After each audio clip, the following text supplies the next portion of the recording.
So I'm going to call the meeting to order at 6:04. I apologize for being a little delayed. We had a little technical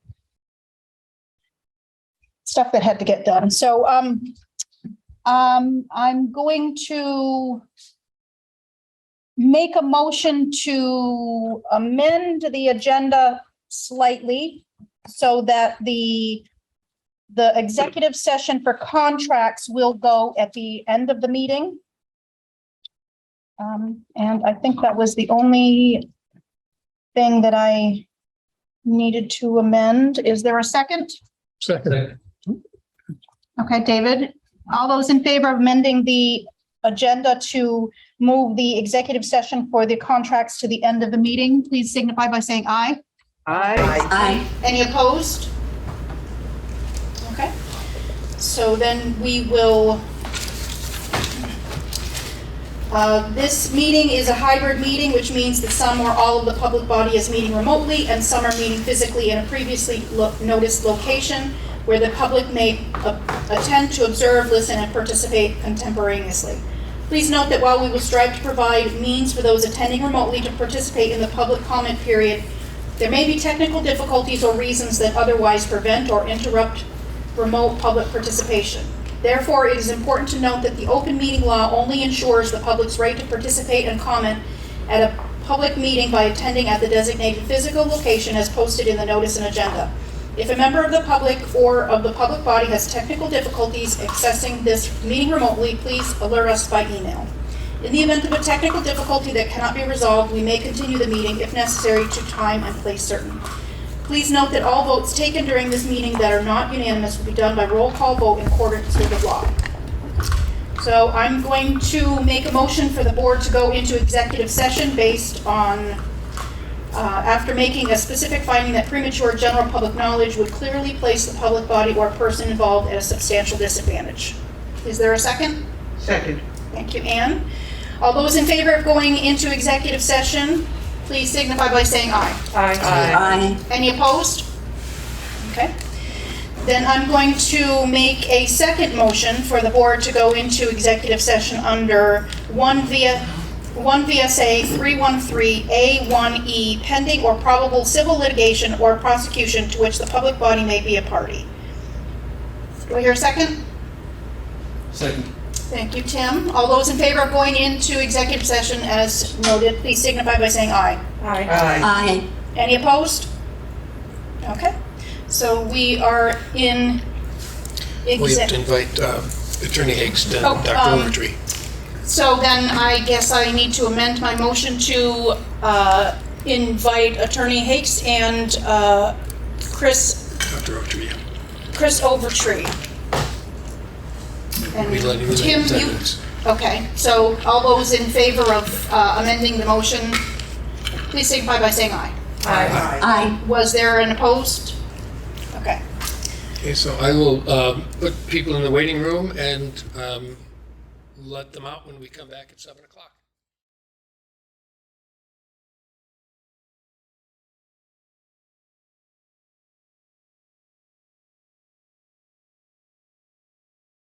So we are now back out of executive session, and we're going to move on to the consent agenda. The first item is the clerk's report. Do I have a motion to approve the minutes of June 21st, 2022? So moved. Thank you, Anne. Is there a second? Second. Thank you, Dave. All those in favor of approving the minutes of June 21, 2022, please signify by saying aye. Aye. Aye. Any opposed? Okay, so now we will move on to the finances. Okay, so I'm going to do the warrants all together. Is there a motion to approve the warrants of June 6, 2022 in the amount of $830,290.61? June 3rd, I need to do these separately. June 13th, 2022 in the amount of $232,577.95. June 20th, 2022 in the amount of $120,520.51. June 27th, 2022, in the amount of $267,239.66. July 5, 2022, in the amount of $391,578.70. And July 11, 2022, in the amount of $155,546.70. Do I have a motion to approve those warrants? Discussion. We Sure. have to move and second to Oh, discuss. I'm sorry, yeah. I'm sorry, it hasn't been moved. Okay, so is there a motion to approve? So moved. Thank you, Sean. Is there a second? Second. Okay, thank you, Ann. Sean? Yeah, I went through all these warrants, and I thought it was really interesting to see what the money is being spent on at this time of the year. It's the payroll and the warrants amounted to $6.5 million plus, and it shows at the end of the school year at the end of the fiscal year is a very busy time where a lot of things have to be all coalesced into one place and done correctly. So I think that we're very lucky to have the financial office that we do in the central office to pull this together. I mean, this is big. And then in addition to that, there was a whole batch of checks in the amount of just shy of $50,000, and it was all for scholarships. So I think that the district as a whole should recognize that seniors graduating from this school, the UHS and the Career Center, really have an unbelievable financial opportunity because of all the past scholarships that have been made available over many, many, many years. And, that's not all of them. That was just one batch. So it's just shy of $50,000. So I just thought, the money is where the rubber hits the road. And it's so important to go through the warrants and look. Every time I do, there's a new revelation, I just think like, oh yeah. It's very interesting, and I wish more people had the wherewithal to actually go through the warrants, because it's fascinating, and money is what it's all about in some respects. Thank you. Thank you very much, Sean, for acknowledging Frank, and I think that many people would be lost without his explanations of things and his keeping things organized, etc. So thank you for recognizing him.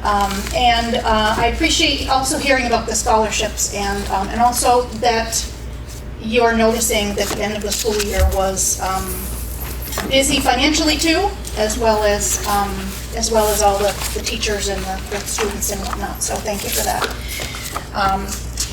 And I'm sure that a lot of this comes because you are on the finance committee. You are paying close attention to these things, so I appreciate that as well. So is there any other discussion on the warrants? So all those in favor of approving the warrants as noted, please signify by saying aye. Aye. Any opposed?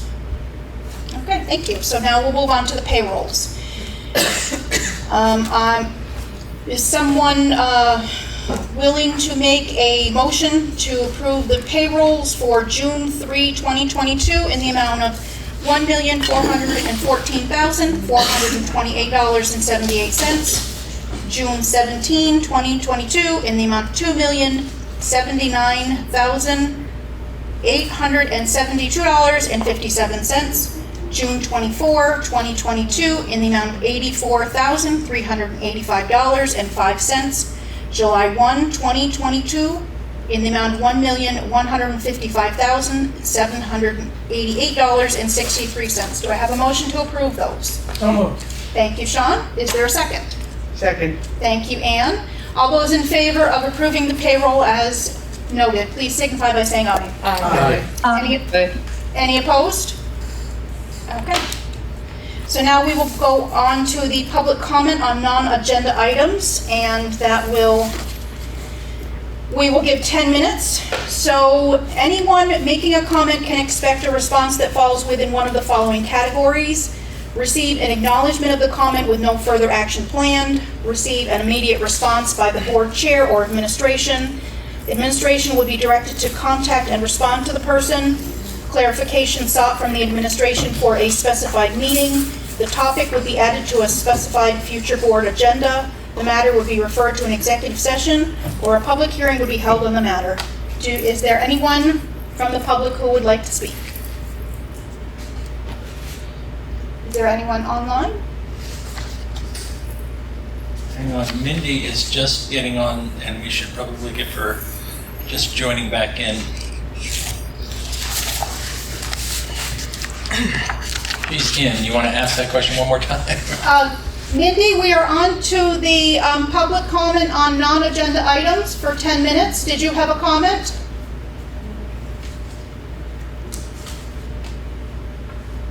Thank you. I will wait to hear for the agenda item. Thank you very much. Okay, sure. I'm not sure if this falls. Can you, your name and the town you are from? Sure. Hi, this is Lisa Ford from Guilford. I'm not sure if this would fall later into the administrative report, but I think I just want to acknowledge again that there's a huge leadership gap at the high school, that we're moving into August without any confirmation of a principal, and that we have an assistant principal that started July 1st and another new assistant principal on staff, and that we've had no information regarding staffing. And the board seems to not have anything to say. Well, I don't think, but I'm just saying that, I just want to acknowledge that. And perhaps it will come up in the administrative report. Thank you. I think that there are a lot of people that are probably very concerned. Many of them, I'm sure, are parents or of students who are going to be at the high school, or the students themselves. I'm sure the teachers and administrators there, as well as in the SU, are, all, paying close attention to that. So I recognize that we are in a position where there are unknowns, and so I will ask if Mark at some point, he is on, I believe he is on Zoom, and he may find that it's more appropriate when we get down to that portion of the administration report, that portion of the agenda. But if he would like to comment now, then I will give him that opportunity. Thank you.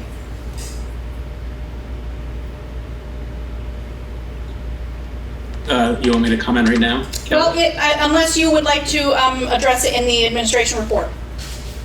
That's fine, I can go right now. Okay, sure. So, where we stand currently in terms of administration and staffing at BUHS, we have Cassie Domkohler as assistant principal.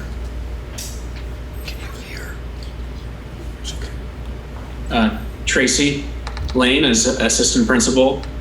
Tracy will be new to the school this coming school year as an assistant principal. Cassie joined us in November of this prior school year. And we just recently hired Hannah Parker as the Dean of Students. And Hannah's a former special ed and counseling background at BUHS. So that is where we are. We don't have an acting principal in place right now. We have 2 assistant principals and a dean of students, and a very new team that is working very hard this summer to try to get organized for the start of the school year, knowing that there are still some unknowns for us to deal with. Well, I know this is a comment here, but in relation to that, who is making the decision on when a principal will be hired or returned? That's a good question. I would think we need some clarity on that by middle of August, for sure. So we don't know who makes the decision? Well, in terms of if we were hiring a principal, I would make that decision and bring the recommendation to the board for approval.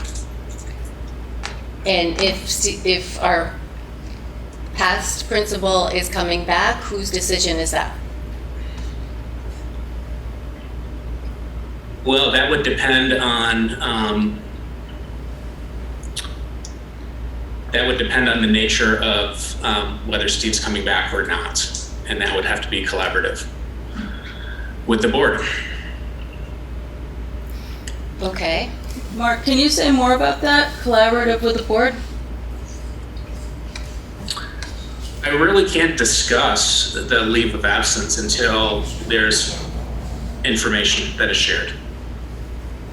And who would share that, Mark? Would that be you or would that be the board?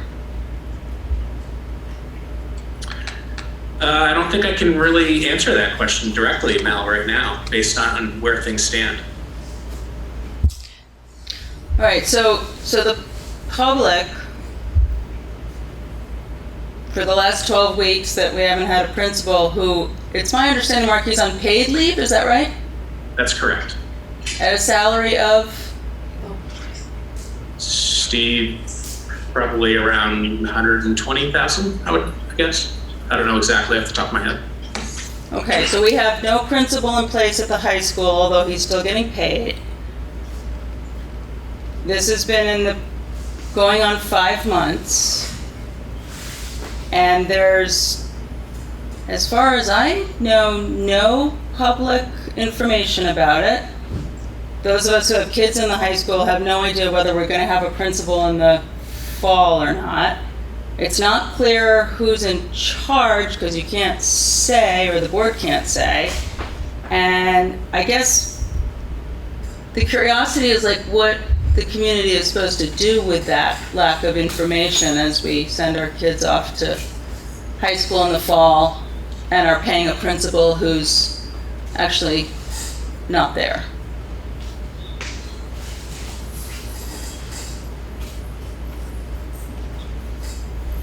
Sean, did you have something? Yes, I would, thank you. I think these are really good concerns that you bring up.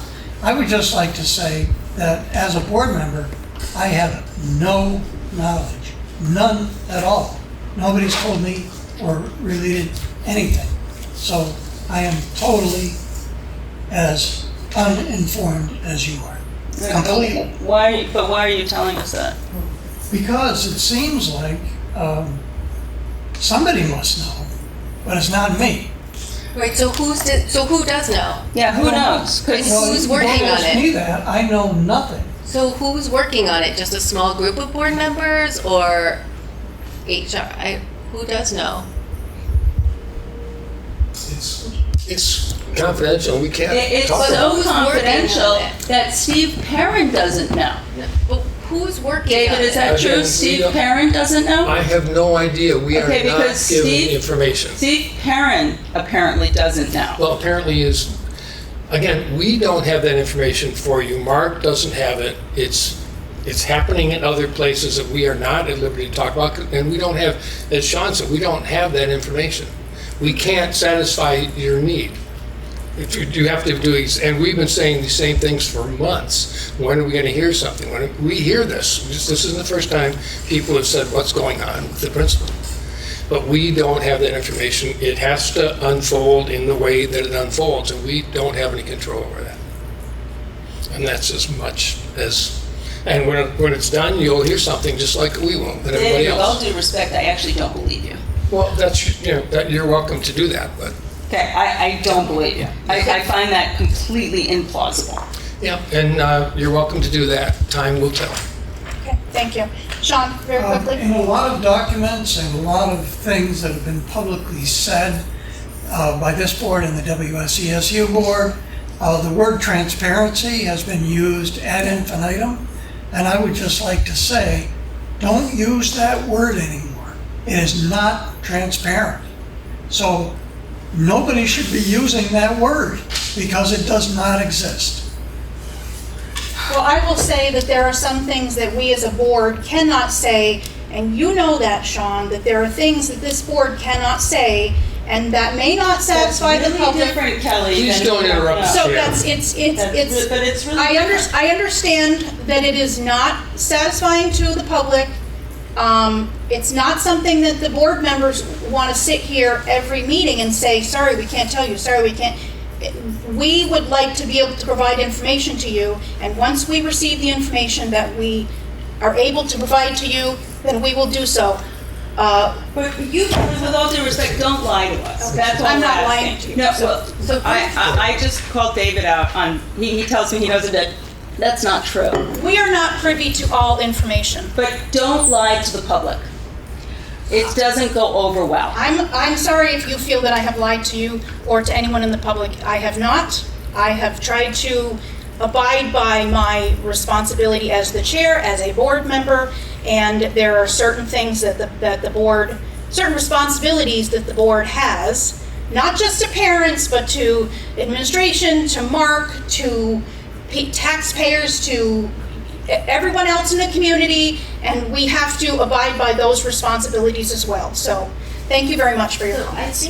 but you can, I think, tell us if it's illegal, if it's We can, illegal there's issue. not, unfortunately, at this point, there's no more information that we can tell you. So if you would like to put anything in writing and send us an Can I email. ask you, though, quite honestly, why you get so ramped up around this? Like, why can't this just be a We would conversation? really like to be able to provide information. We would really like to do that. We are not trying to secure, we don't have an interest in hiding information, but we have a responsibility to do certain things and to provide certain information to the public, and certain information you cannot provide to the public. And unfortunately, sometimes certain information you can't provide to the public is a very different statement than If we you don't would know, like which is to- what David just said. David just said you don't know. You can find my email on the supervisory union website. If you have a particular question, please feel free to send an email to me, and I will see what I can do about responding to it. Okay, so we will move on to the unfinished business. So most of these items are items that were on the last agenda, but you will remember possibly that the board didn't receive the documentation until shortly before the meeting. So I think most people felt they were unprepared to address them. So it appears that a number of the administration are possibly on vacation or unavailable for some reason, and I did leave it on the agenda because at this point, people would likely have been able to review the documents, and just in the event that somebody has something that they would like to say, or if they had an additional question or something, if they wanted to respond in some way to Mark or to the other board members, to the public, etc. So that's what B through F are. So, but first, we will do policy and amendment committee policy review. Deborah, would you like to address that? As a member and chair of the Policy and Amendment Committee, we are reintroducing Policy B3, entitled Board Member Conflict of Interest. This is a second reading, being warned for 10 days. Please take a close look at it. It's online. And the red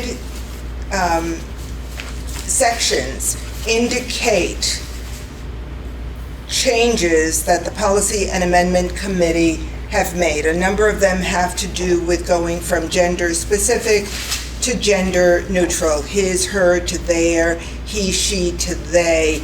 And then there is an important addition at the bottom of page 1 having to do with board member conflict of interest that might occur in executive session. So once again, we invite comment. This is a 10-day warning period. Please read it carefully. It is online.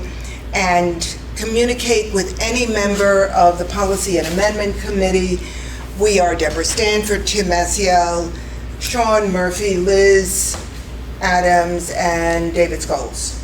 And then, of course, communicate to any board member, and they will pass it on to me. So, B3. Thank you. Okay. So B, which is the sexual abuse investigation update. Did you want to just make a comment about that? The investigation update, did you have anything that you I think wanted to- that's our motion. That's our topic for tonight. Okay, so do you want to make a motion or? Chair.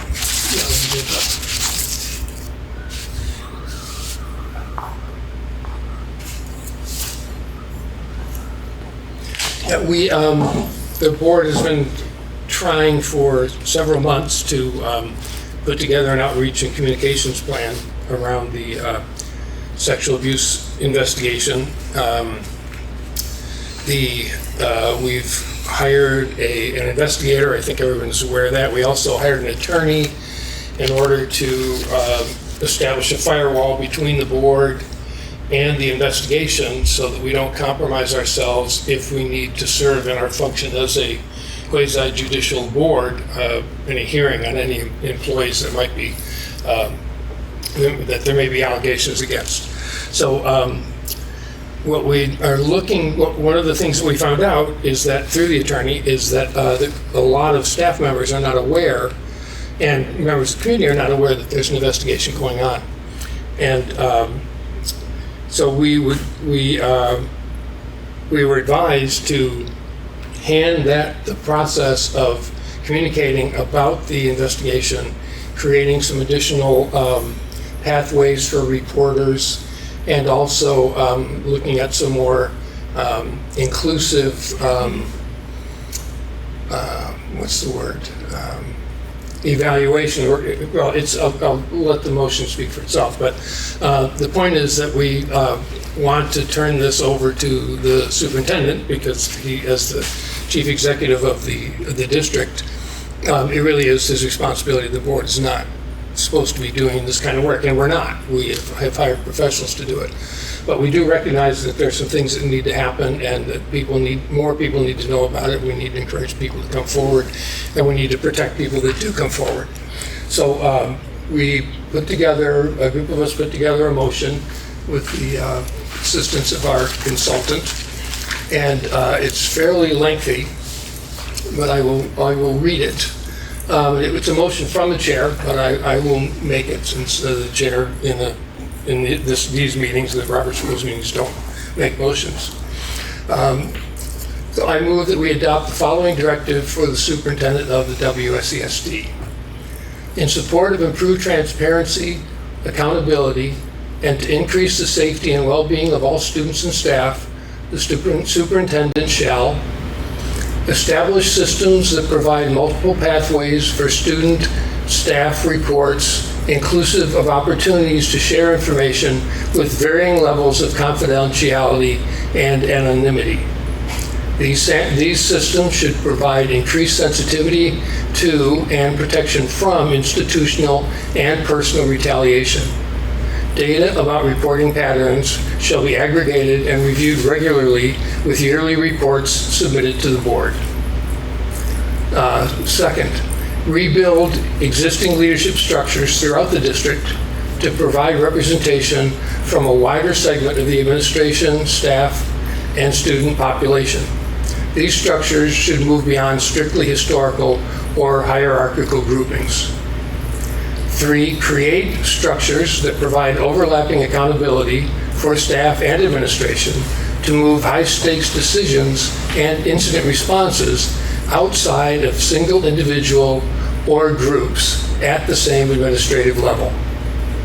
4th, engage at the district and local school level the student, parent, guardian, staff, and local communities in substantive dialogue about school improvement and climate, highlighting areas of growth or concern in a transparent and accessible fashion. 5, update students, parents, guardians, staff, and community members on the progress of the investigation of allegations of abuse as appropriate, and facilitate and encourage their participation. And 6, provide the students, staff, parents, guardians, and community timely and transparent updates on the progress of these and other goals in a manner designed to increase community awareness and engagement. The superintendent shall respond to this directive by submitting an initial 2-year implementation proposal to the board no later than August 9th, 2022, and upon approval shall provide or direct his staff to provide the board with regular updates on progress. Superintendent shall make budgetary requests, staffing changes, and updates to procedures as necessary, and may request the participation or support of outside experts in both the creation and the implementation of this plan. So that is the motion, which is here for our discussion and public discussion and conversation with the superintendent. We tried over the past couple of weeks with scheduling difficulty to engage with the superintendent ahead of this meeting, but so now is our time to hear from him and from the rest of the board and the public about this proposal regarding accountability and climate for the going forward. Full disclosure, I did have a brief conversation with him this afternoon. Thanks. So. You need a second at this time? Yes, is there? Okay, so that was David made the motion and Tim seconded. Sean? Yeah, I'm going to vote against this, and it's not because I do not want to do what is right for all student and all community members. I object to the word directive, and I think that it is part and parcel of what this board does. It directs from afar. If that was collaboration, then I'd be much more willing to go through this whole document and consider it. But I'm definitely going to vote against it. So I'm going to ask you if you are asking David if he would amend that word to be collaborative.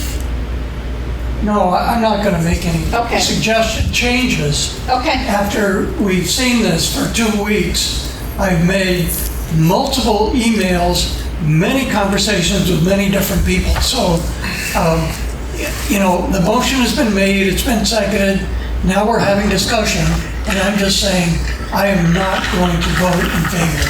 Okay, thank you for your clarity, David.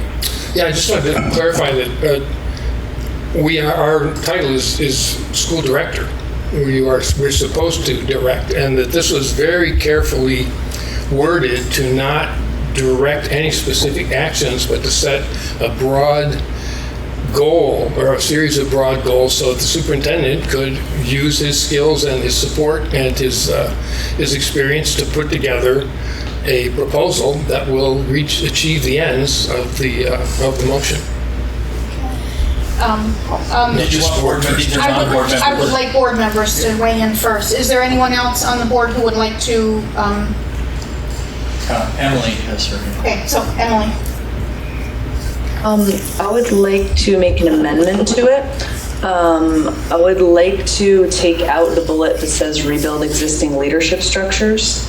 I think that's beyond the scope of a communication directive, and honestly beyond the scope of this document. I think it definitely, if we're thinking about, changing leadership or providing more representation across the district for certain select populations, it just seems that it can be better done in other ways than, in regard to the sexual abuse investigation. Okay, so David, are you willing to entertain a friendly amendment to? I'd rather have a conversation. That's not friendly, it's removing something. So no. So just an amendment then? But again, we haven't voted. We've heard from 2 people. Okay. So we have a long way to go. So then I guess we'll hear from the public. Mike Sostak had his hand up.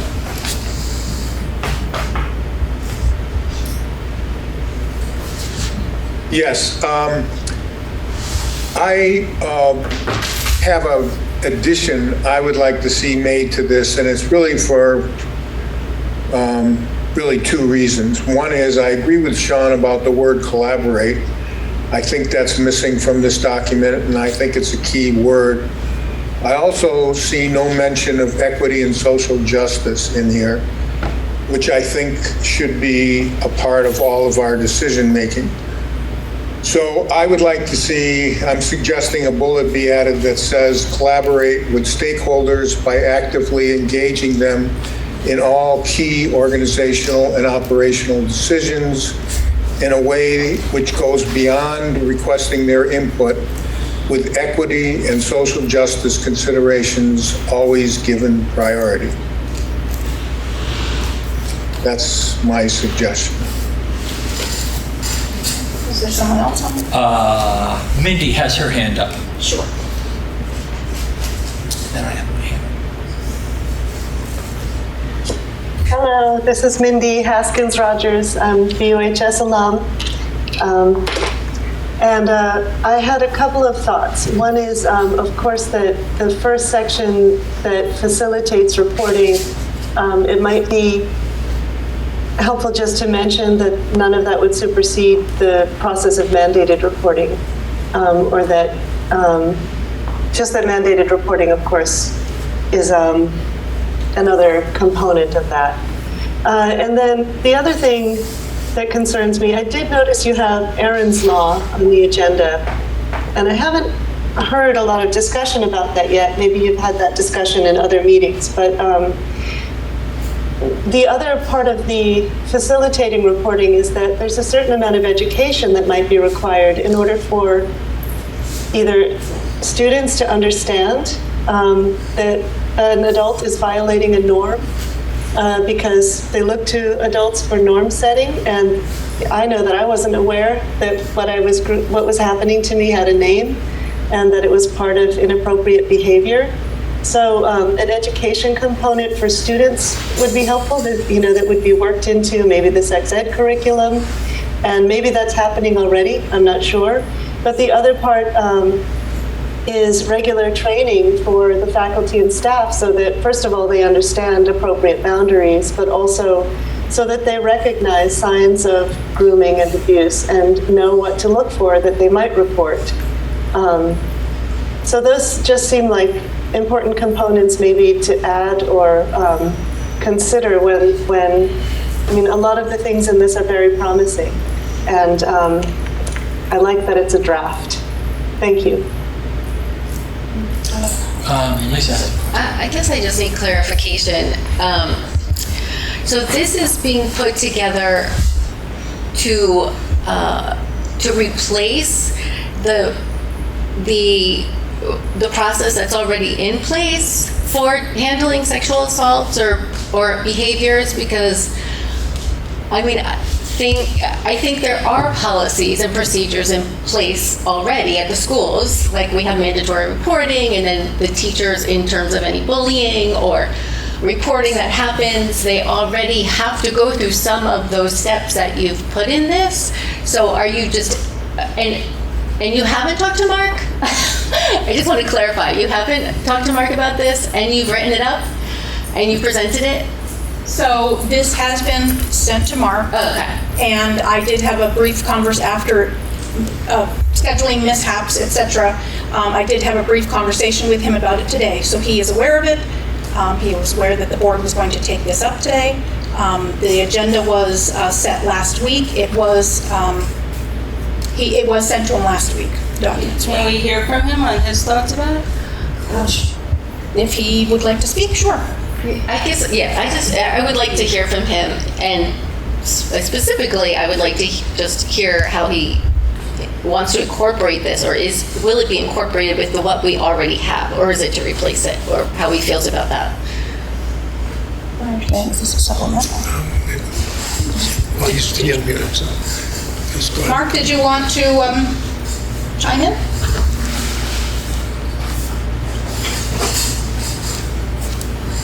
There's a lot to unpack with that document. Is the document specifically related to sexual abuse and reports in regards to sexual abuse in the current investigation?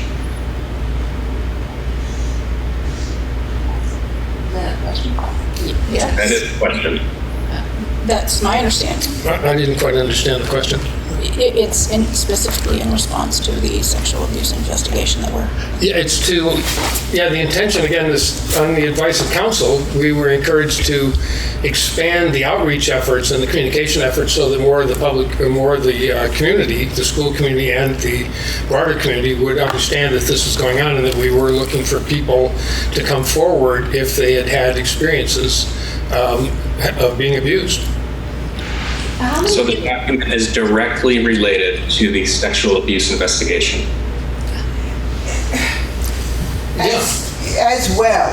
As well, in the first line, to increase the safety and well-being of all students and staff.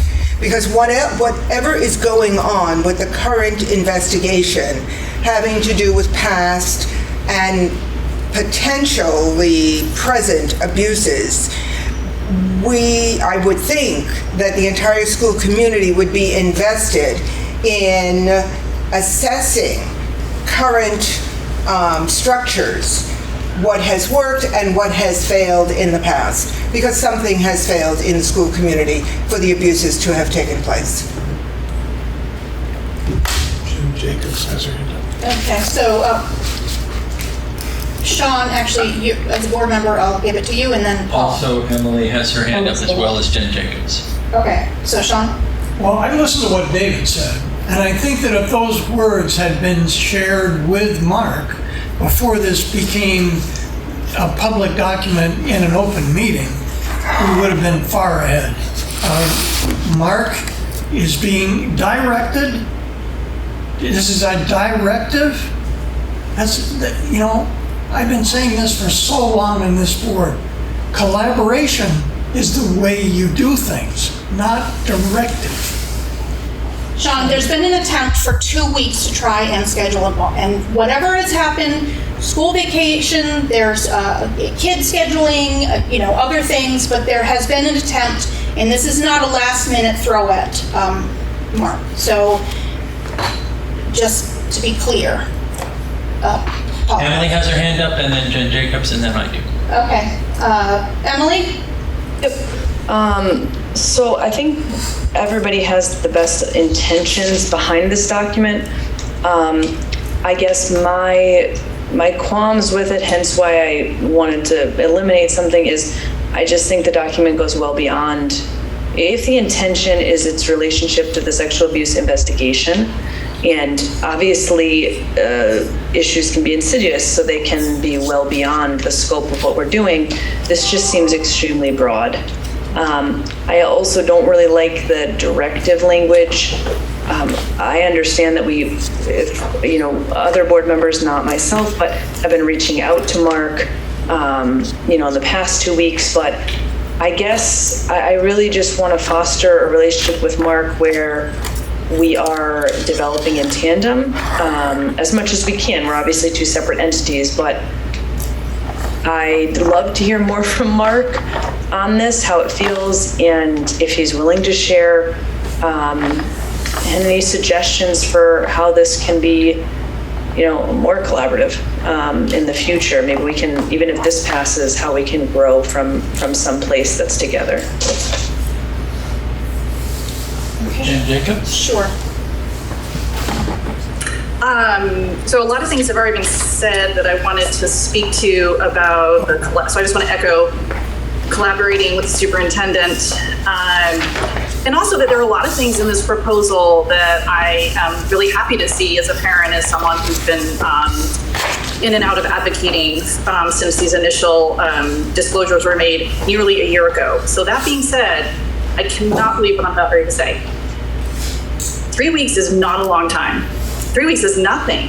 For this proposal, and to what Emily just said about how broad it is, I think in 3 weeks' time, Mark or anyone could reasonably maybe accomplish the first item, established, et cetera, et cetera.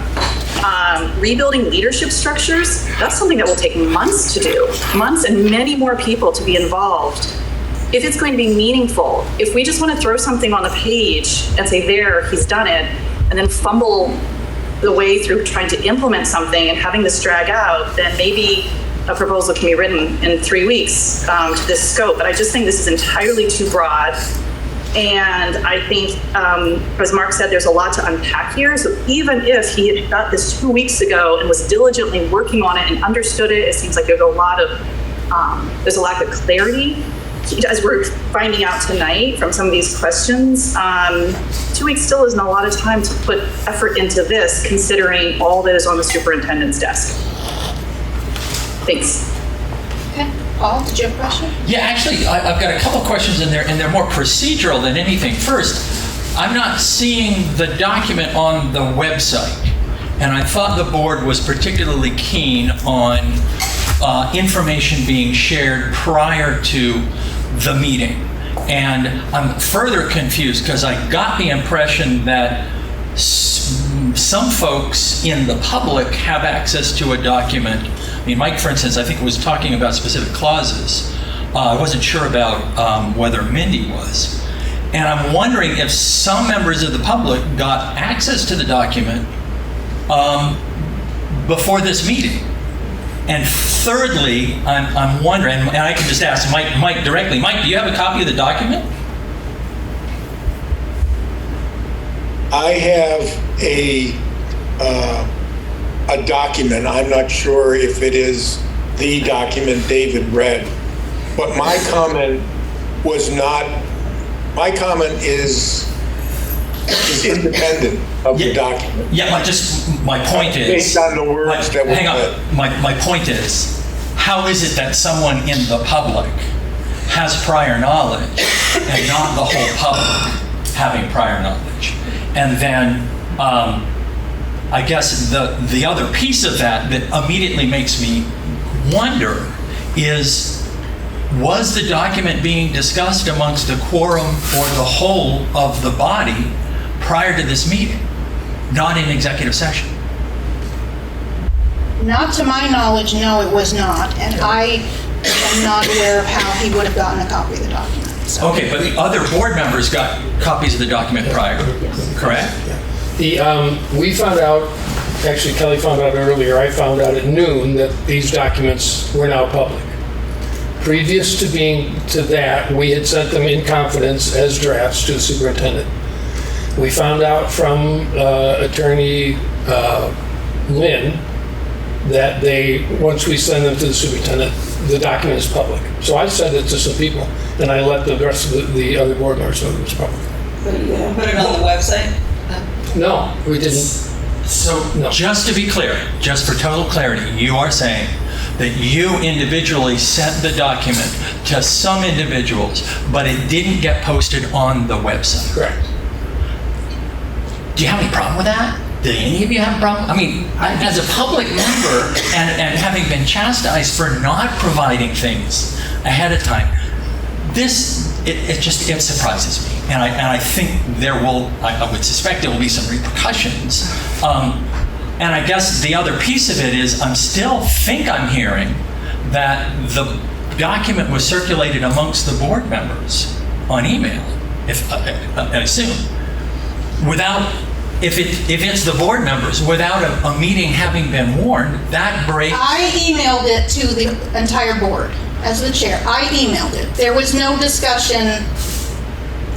It was just received and nobody responded?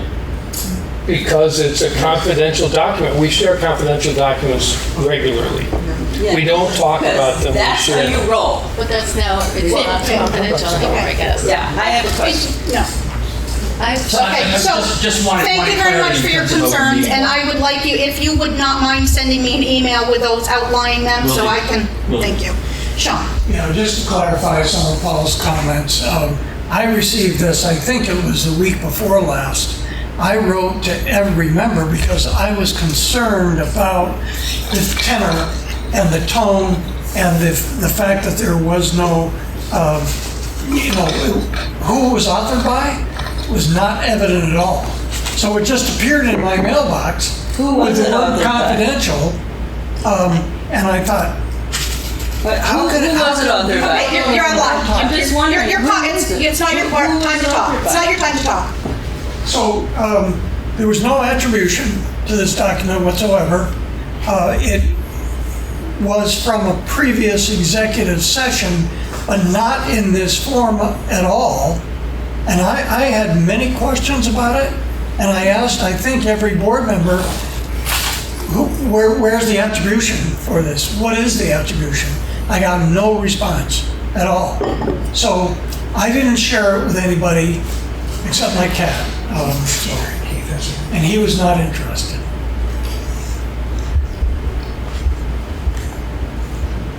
one online handout. Sure.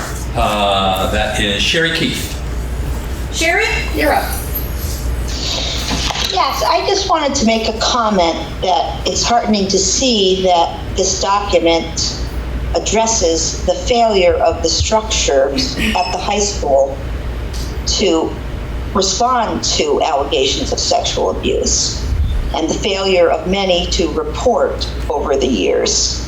I know that I have made complaints for approximately 14 years, and many people did not report this information. So it's heartening to see that the board is attempting to address the structural issues that, even though there were mandatory reporting in place, it did not happen. And I think it's important during this whole process to find out why it didn't happen, and going forward, how we can make sure that it does happen in the future. Thank you. Sean? I appreciate the comments that were just made.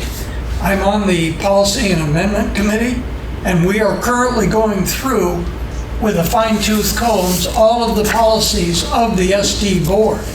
And I'll tell you that the policies are very clear as to what sexual harassment and abuse is not acceptable, and also it has to be abided by.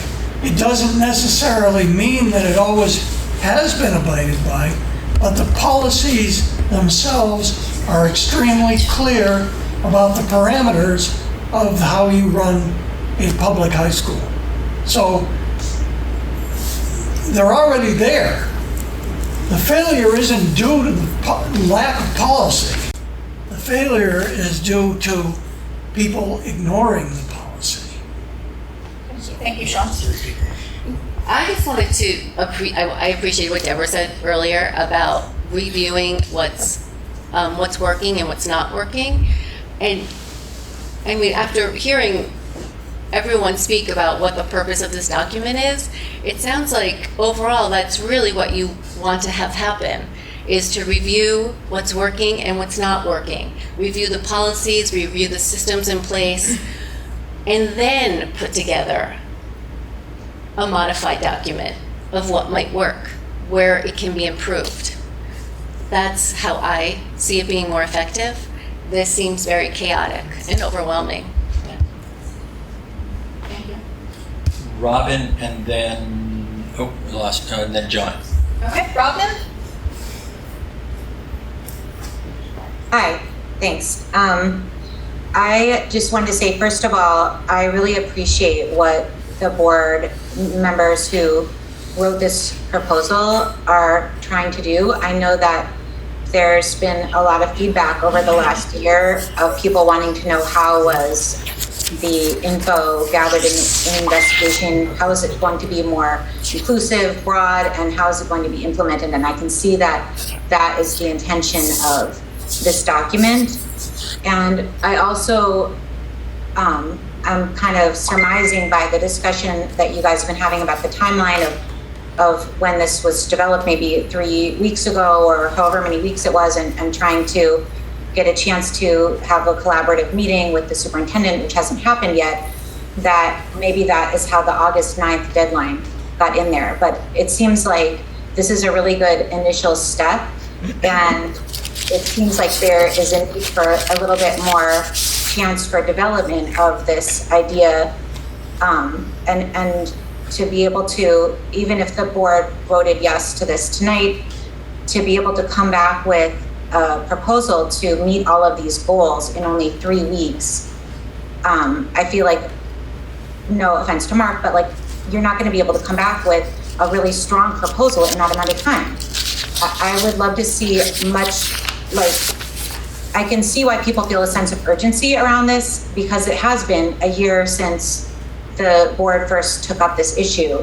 But I feel like coming from a place of urgency is not where we want to be coming from when making a systemic change like this proposal is attempting to do. So I would just love to see the pace of this slow down a little bit and have time for some more input about how to really make this a strong and accomplishable proposal. But I really, really appreciate that intentions of the board and some of the language that I heard in this proposal.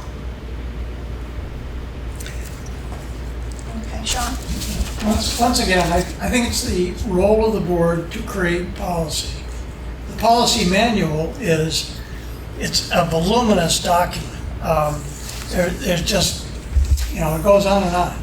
So I'm not sure in my years on the board that I've ever heard of a board making a directive as opposed to supporting and finding policy that supports what they want to achieve, because that's really what boards are all about, is forming policy.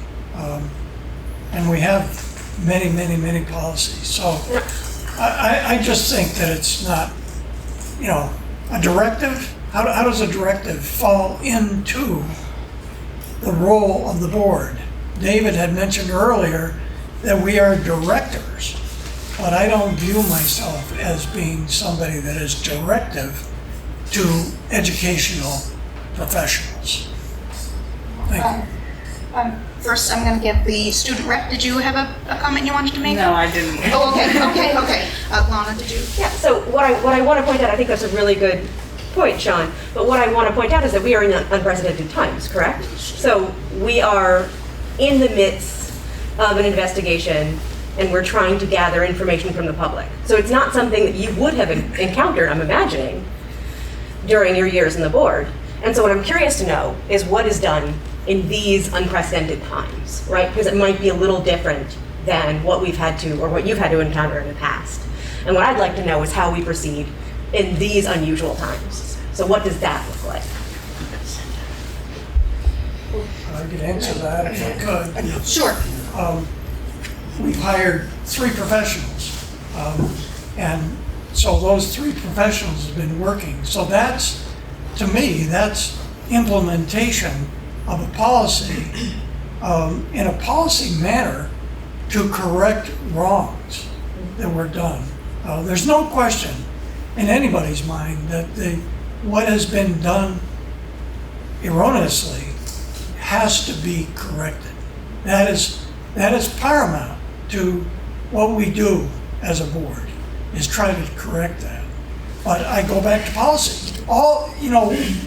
When that first came out on August 11th, I wrote back a letter, which I got chastised for up and down, and I said the policy manual contains information about how to deal with this. It was ignored, okay? So you can't have that. Hence you have investigators, lawyers. We've spent a tremendous amount of money hiring those 3 people in the last little less than a year. And it's my understanding this is what's being asked Okay, hold on. by those people. Okay. Liz? Yeah, Liz, Emily, and then Cherokee have their hands up. Okay, so Liz? Yeah, so the date might be, it's probably too fast an ask, but the whole point is that regardless of what we have in policy, those policies failed. And by that, we have harmed, I don't know how many people in our communities.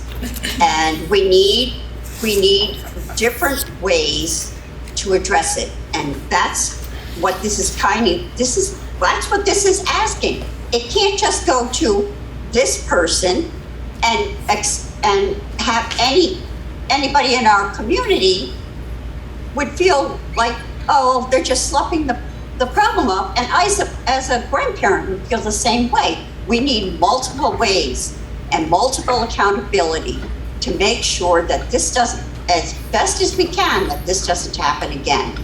I'd love to hear from Mark, if he feels comfortable, what kind of time frame he would like. Thank you. Okay. First, I'm gonna Emily and then Deborah. So I have 2 separate suggestions.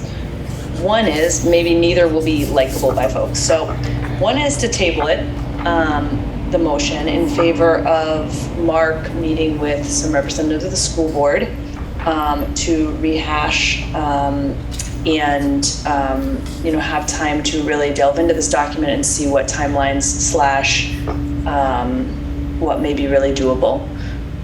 The second option I see, if people are up for it, is we could also just, instead of tabling it, we could change the paragraph that says the superintendent shall respond to this directive with a plan. We could say the superintendent shall respond to this directive and meet with the school board by XX date. So that we can collaborate on a final directive or final plan regarding accountability and climate. I would feel comfortable with both of those because I think both of those will mean Mark is involved in the conversation about what next steps we would be doing. And then we can vote on it next time. So I don't know, Kelly, or maybe there's a discussion on that, but I'm willing to move either or to do whatever I have to do for those options. Do people have thoughts on it? Well, why don't you hold those two thoughts and we will, I think Deborah had a comment and I don't know if Lana was done her comment. Okay, so just Deborah and then we'll see where we sit from that point. So as also a member of the policy committee, the policy binder is voluminous. All the policies are on the website. I don't know that the policy itself has failed. The policies are highly effective if they are highlighted and move front and center. And I think that's one of the concerns. It is not front and center, it's voluminous. Mark is the CEO, regardless of who is hired as a counselor, as a mentor. He remains the CEO, not other people. So this motion is a heads up. This motion highlights issues that might take the person back to the given policy and read it very, very closely. My final point is August 9th is a date to see something in progress, not the whole package. And I just want to reiterate a word that Mark uses. He uses the word fluid, and so much of what happens in a school is fluid. But pieces of this are critical, and pieces of this we could see in a draft, something that indicates an understanding of this vision. Sherry has a hand. Sherry? I just wanted to make a comment that policy alone cannot protect children. It has to be implemented within the culture of the organization and supported. And I think it is the responsibility of the school board to set the tone to make that happen and find ways to support the administration, teachers, students to feel comfortable reporting.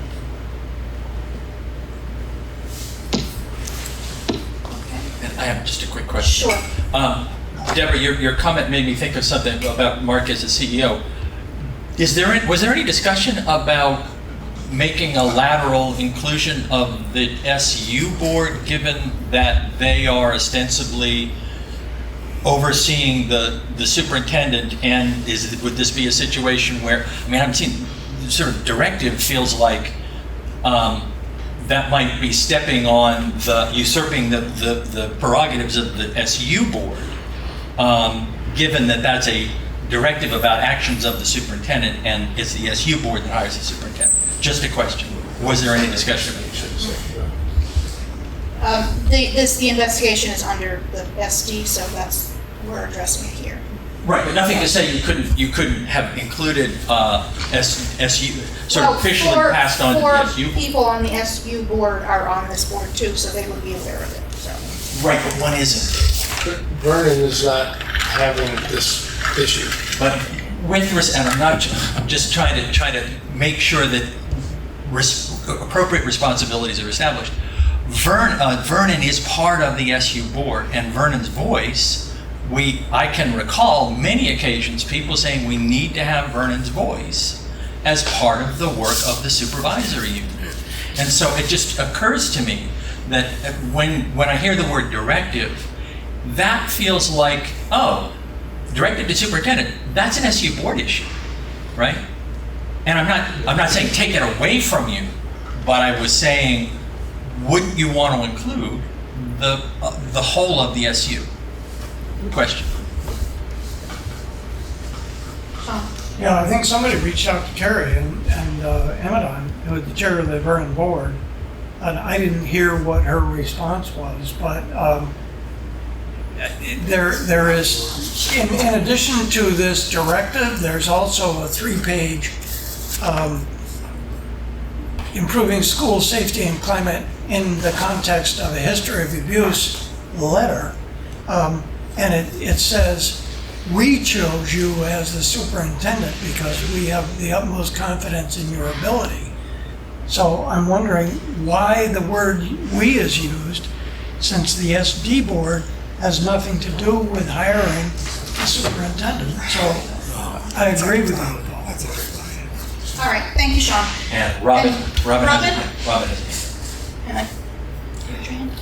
Thanks. I just want to respectfully disagree.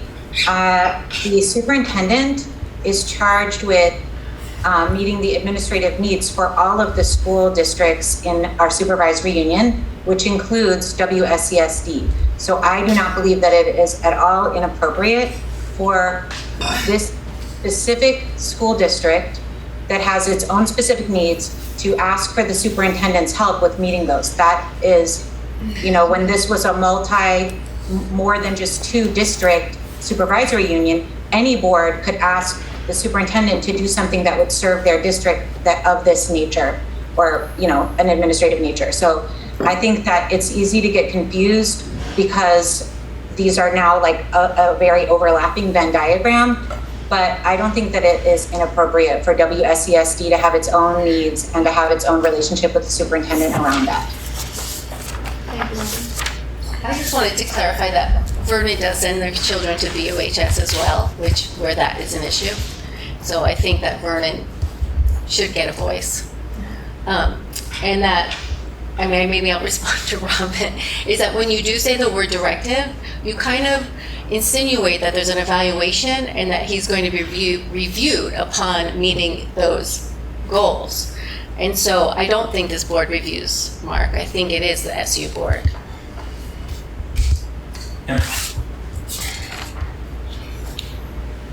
Emily, you're up. So I'd like to again go back. I guess I'll make a motion because otherwise people won't discuss it. I think I can make a motion on a motion, maybe I can't, but I move that we table this motion until the next board meeting in favor of Mark and select school board members meet and hash out the document to ensure that it will meet goals and we can move forward together. Second. Okay, so the motion has been made by Emily and second by Sean. All those in favor of tabling this motion until the next school board meeting or a particular date in the future based on flexibility needs? Can we discuss that motion before? Yeah, you can discuss. Yes. Oh, okay. Did you have a comment, Deborah? I'm just concerned about putting something in place well before the beginning of the school year. I'm just concerned about the timing of this, and so that in relationship to the organization of the high school as it exists at this point, just what the energy is going to be in moving forward. Kelly? Yep. I'd just like to support what Deborah said earlier, that the directive to have something by August 9th doesn't mean a full-blown plan, just something, getting the ball rolling. And again, the summer is flying by. We really need changes to the system. And this is what this document calls for, systemic change that I think very few of us would argue is not dire need. So for that reason, I I would not be in favor of tabling it, but I would be for passing the motion as presented earlier. I hear what you say, Tim, but I also, there are a number of issues that came up, the equity and social justice, the importance of collaborating. I want to point out that we don't collaborate with the superintendent about how he runs the district, but we can collaborate, should collaborate on the goals. The question or the thought about slowing the pace, I think all of those really make sense. And I also just want to point out that our purpose for doing this and the thing that initiated this whole process was the need to engage with Mark in terms of doing the outreach and the communications around the investigation, and the motion does that. It has a group of us sitting down with Mark with this document as a guide, a vision, which is what we had in mind, and this is exactly what we wanted to happen before this meeting so that we could be here with Mark talking about what was going to happen and what he might have by August 19th or 9th or by our next meeting. So I support tabling it because I think we need to address some of the things, those particular things that people brought up. I see. Okay. I think that passing this motion would not preclude that collaboration at all. Okay. And Michelle? I see Michelle's hand. Yeah. Michelle, Hey, can you hear me, guys? I'm on an iPhone. Yeah. So I'm hesitant to chime in only because I've not been part of this meeting, and I just found myself with cell service and decided to zoom in and see where you guys were at. If I'm reading this correctly, there was a draft, the draft directive is what's being discussed right now, the draft directive regarding accountability and climate. And I just want to say that I'm in favor. Again, I have some catching up to do. I understand there was discussion I missed, but I would be in favor of tabling this if it is still being presented as it was written and forwarded to the board ahead of time, just because I have looked at this carefully and was concerned about the way the way it's worded is establishing goals and directives to our superintendent, which is not something that our SD board should be doing. I've talked to, I've gotten legal counsel. I think the SD board would very happily, collaborate, but we really have to be mindful of sort of where directives and goal setting and objectives like that come from. And so there is a separation. So unless there's things that I'm missing, and I completely realize that there might be, but if it's as presented, I do think it would be necessary or wise to table it until we've had more time to collaborate and make sure that we're presenting this and working with Mark in the best way possible. Mindy? Thank you. Mindy? Hi, thank you. And I'm, so in listening to the array of goals that are included in that document, it strikes me that there's more urgency to some than to others. So, for example, facilitating the reporting that's part of the investigation seems like a short-term, more urgent or more pressing goal. And the one that was about basically looking at organizational and leadership structure across the schools, of course, that sounds like a longer-term goal and would, require different kinds of expertise. So I just wondered if maybe parts of this need to be separated out so that there can be a triaging of tasks, essentially, so that the urgent things can be addressed more urgently. And the longer-term goals have time, that Mark and whoever works with Mark would have time to do that in a really thoughtful way. That's not my business so much, but I do understand the urgency of expanding the outreach for the reporting options and the investigation. Thank you. Thank you, Mindy. Deborah? So I'm definitely in favor of moving forward with this. And I do think that means having conversations with Mark about this document and establishing priorities. So I see that as part and parcel. Some of it is longer term, some of it will be slower to to address, and some of it more critical. But it doesn't negate the body of the motion being in place immediately. Can you hear from Mark? Is there any other board member who? Okay. Mark, did you want to chime in? Well, the first time I got my eyes on this document was on Thursday, as I was out of the office on Wednesday. Kelly, I believe you sent it to me on Tuesday night. It reads as a very broad document, and it feels like there's room for interpretation throughout the document as well. And I think clarity around specific asks that are implied in this document is needed. And aspects of the document that are actually measurable, to clarify what those are.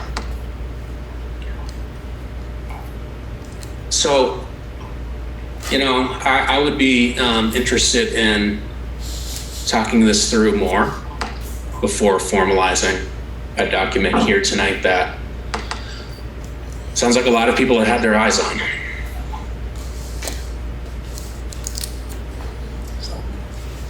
So we have David's motion and we have Emily's motion to table David's motion.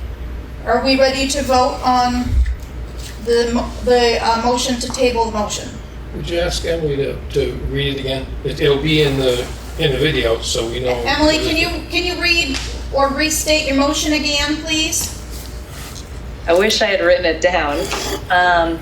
So I suggested we table the motion until the next board meeting in favor of Mark and school board and select school board members meeting to go over the document and clarify / establish communal goals. Okay. Is there a second for Emily's motion to table? Sean seconded. Oh, you already seconded. Okay, thank you, Sean. All those in favor of tabling the motion, please signify by saying aye. Aye. Any opposed? Okay, so now we need a roll call. So We haven't opposed? we have some opposed, yeah. So, okay. All those in favor of tabling the motion, please raise your hand. So there's David and Ann and Sean and Emily and Michelle. Emily and Michelle and Liz. 1, 2, 3, 4, 5, 6. So that means that the ayes on the tabling the motion have it. You have to get the names of the nays. Oh, I'm sorry. Okay, so then we will officially do all those opposed. Please raise your hand. And that would be Tim and Deborah and Lana. I want to abstain. Okay, thank you for that clarification. So Tim and Lana are opposing and, I'm sorry, Tim and Deborah are opposing and Lana is abstaining. So the motion has been tabled until the next meeting. But thank you, I want to thank everyone for the lively discussion. I think communication is good and we need all the communication we can get. So thank you. Yes, Sean? Yeah, I would like to echo what you just said. I think everybody wants to have a resolution and safety and awareness and comfort. And I think everybody is on that page. So thank you for mentioning that. And Dave, you had something you want to say? Yeah, thank you, Sean, for saying that, because we often lose sight of it, and this is not easy work. But we are all moved by the same values and the same goals.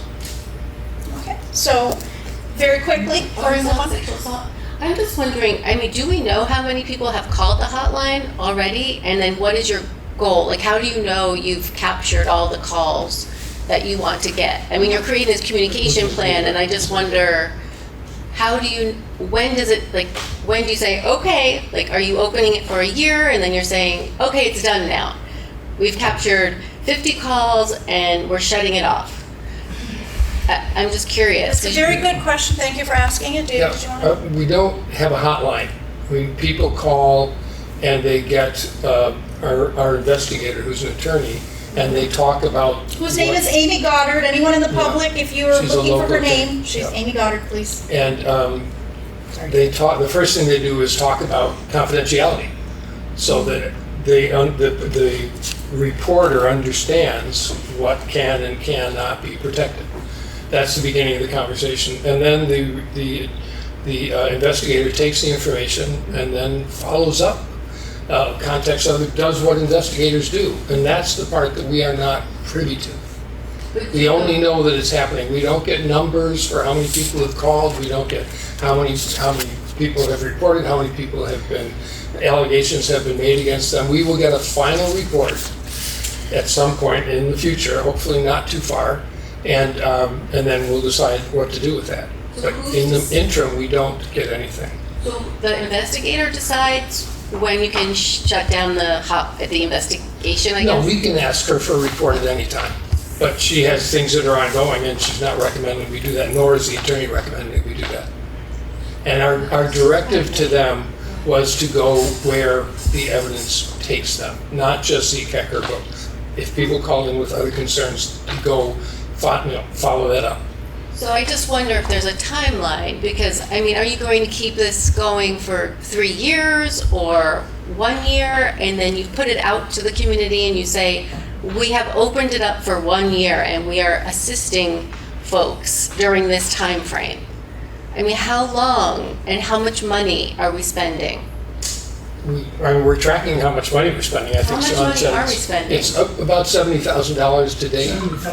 For the fiscal year, the past fiscal year. In the past year, yeah. So did we put that much in? Can I finish responding? It took us a year to get to the point where we realized that most people in the community have no idea that this is going on, and that we're not getting the reports that people are calling in, and when the investigator contacts the people that they suggest or recommend that they check their story with, she's finding that people have no idea that this investigation is even going on. So now we're trying to get the information out so that people that have information, that want to report, that have had experiences, will know that this is happening and know that they can safely and securely do that. We had an ad in the paper, we had in the Reformer, we had an ad in the Commons, and these meetings, which, as you know, not many people pay attention to. So the information is not getting out, and our goal is to get that information. And the attorney pointed out that the way we're doing it now is not working, and that's why we're doing it. Well, how do they know it's not working? Like, why do they feel like they're not, how do they know that? I don't understand. As I said, when she contacts someone that a reporter has referred her to, they express having no idea that this is going on, or that this is underway. That's hard to gauge, like what percentage of the community doesn't know. I mean, it is very hard to gauge. Yeah. But if the indication to us is that people don't know about it, we need to try to make it so they do know about it. Well, again, like, is there a timeline in that you do an ad every week for a year? Like, is there a time frame? Because, I mean, we've all run events, we've all done things where we have to capture a lot of people. And at some point you have to say, we've done everything we can do, and the people who called. I mean, at some point you have to say, we've exhausted all of our marketing, so to speak, and then move on. I'm sorry to say, but move on and get your systems up and running and improve the systems we have. But it's a lot of money to be spending without a lot of results, it sounds like. And I'd like to know what the time frame is. I think the community has a right to know what our fiduciary, obligations are to this and what the results are. So I'm gonna, Deborah, and then Sean, and then we have 2 people online. My understanding is at this point, I think we need to rev up the communication so that the community, everyone, is truly aware of what's going on, that there is an investigation. and for everyone to feel and know that they are safe to report, whether they report in name or whether they report anonymously, so that there is no feeling of retaliation or retribution. So I think that there's work that needs to be done, and again, this should be at this point in the hands of the CEO to really make this communication stronger and more widespread. When there is an investigation going on about allegations of sexual abuse, this is not an event. This is not a rallying. This is not oh wow, we've got a deadline and we're going to cut it off. It's a school community, and it will rev down. But I think it's impossible to put a clock on it right now. It's very new, and it has not been going on for a full year, the investigation. The allegations came up a year ago, but the investigation itself took months to get it going. So it's still very new. It's expensive, and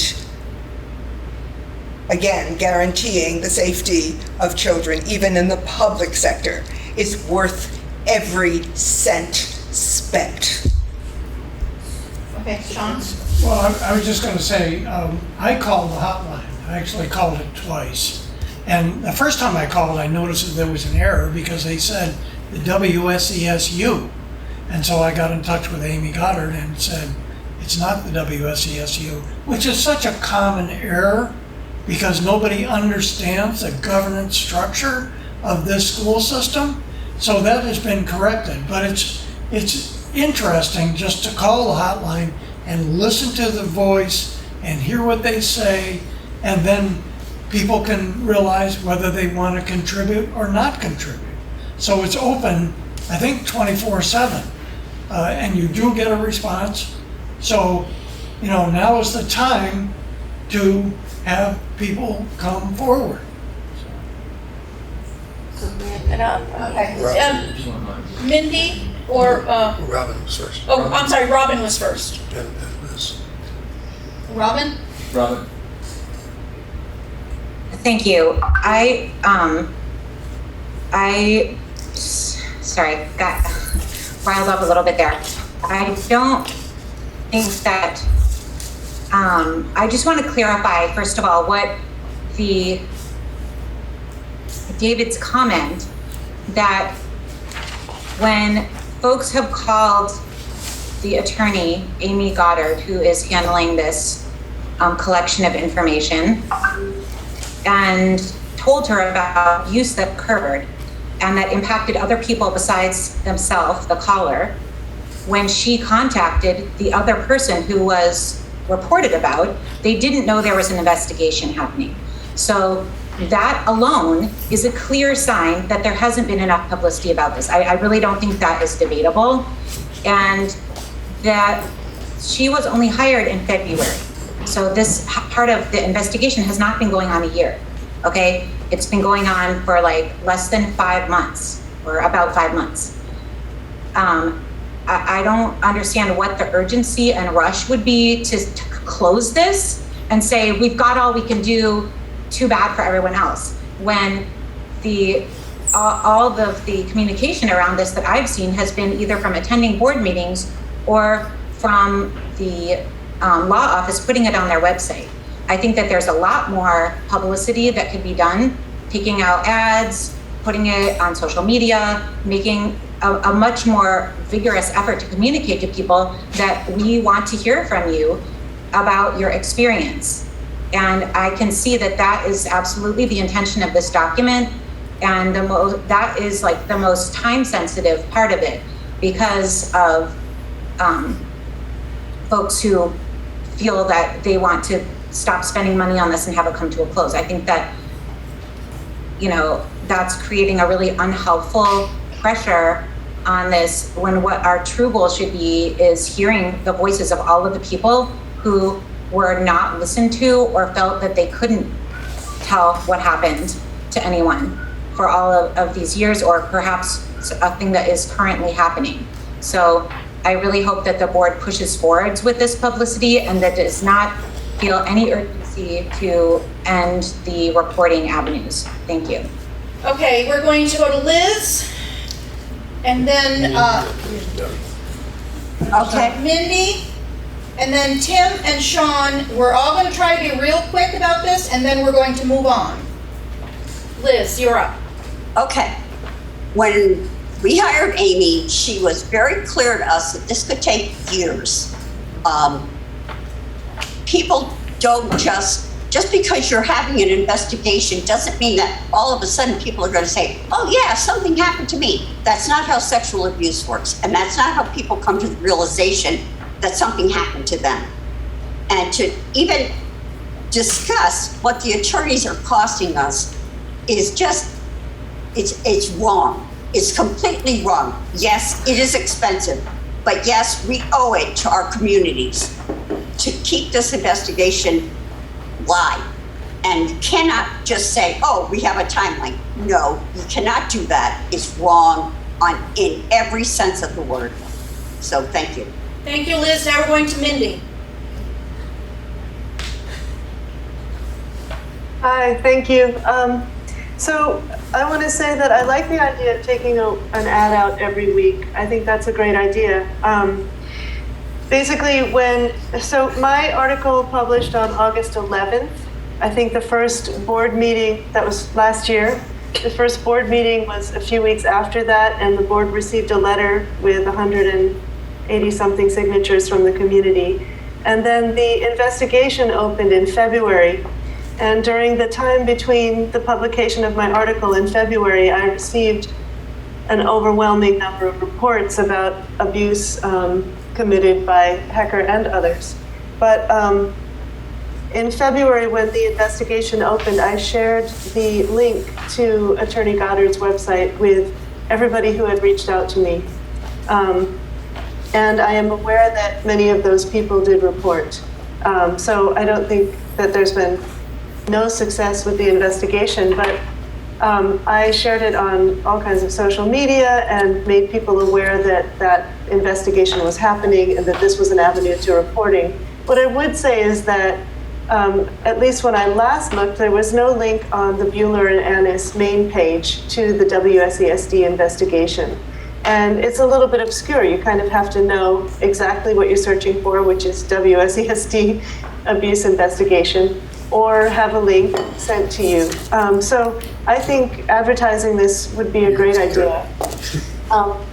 And again, I'll just say that I spoke with Attorney Goddard in February, and she did say it would be time consuming. I think that, people reporting are doing the most courageous thing. I think that the community owes eventually an enormous debt and gratitude to the people who are putting so much on the line to come forward and report what happened to them. It's painful. They've got a lot more at stake. People can, so I think that the price tag, when you have people whose lives were impacted by this, I don't think that the cost of the attorney is really the question here. And they're mainly interested in protecting kids going forward. So that's all I would say, is that their interest is, yes, in accountability, making sure that, from what I've been told, making sure that the district understands what happened and that kids are protected.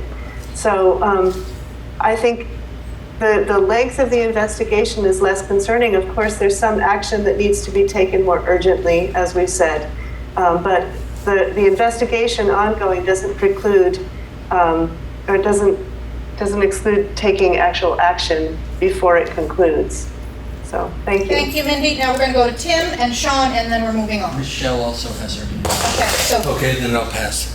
Okay, so Sean? Yeah, I would just very quickly, the first invoice that the district received was on 10/21/2021, so it's 3/4 of a year ago.